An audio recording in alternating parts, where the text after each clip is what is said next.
राजनामा episode 3 सुहाना का सच अंतिम भाग। जब किसी बेगुनाह पर झूठा इल्जाम लगता है तब उसकी रूह सड़कों पर नहीं हवेली में भटकती है, इंतजार करती है इंसाफ का।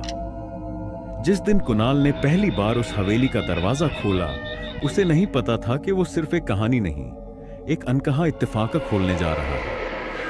अब वक्त है आखिरी पन्ना पलटने का, जहां सिर्फ भूत नहीं बल्कि सच है। कुणाल एक पुरानी डायरी पढ़ रहा होता है जो उसे हवेली की अलमारी में मिली थी। तेज हवाएं चलती हैं, दरवाजे बजते हैं। अचानक डायरी का पन्ना खुद पलटता है और उस पर खून से लिखा होता है, मैं चोर नहीं थी। सेठ जी के बेटे ने चोरियां की थीं, पर इल्जाम मुझ पर लगाया गया। कुणाल चौंक कर, कौन है ये, किसने लिखा?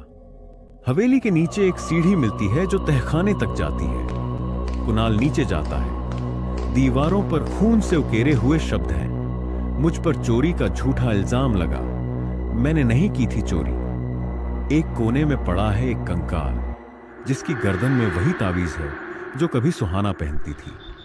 कुणाल धीरे से, ये सुहाना? सन्नाटा टूटता है। एक ठंडी हवा का झोंका आता है। अचानक सुहाना की आत्मा सामने प्रकट होती है। उसका चेहरा दर्द और गुस्से से भरा है। सुहाना आत्मा की रोती हुई आवाज में, उन्होंने मुझ पर चोरी का इल्जाम लगाया, मुझे पीटा और जिंदा दफना दिया। मैंने कुछ नहीं किया था। कुणाल की आंखों में वो सारे दृश्य दौड़ने लगते हैं।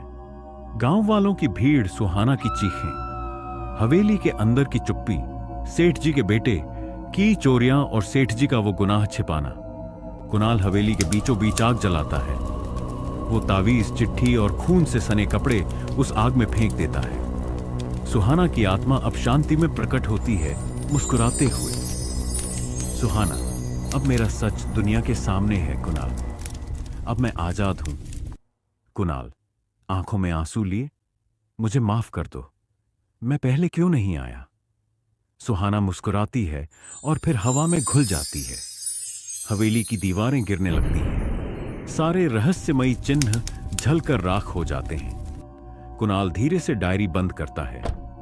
डायरी के आखिरी पन्ने पर लिखा होता है, राजनामा समाप्त नहीं हुआ, बस एक सच पूरा हुआ है। राजनामा, एक कहानी जिसने सच को जिंदा किया।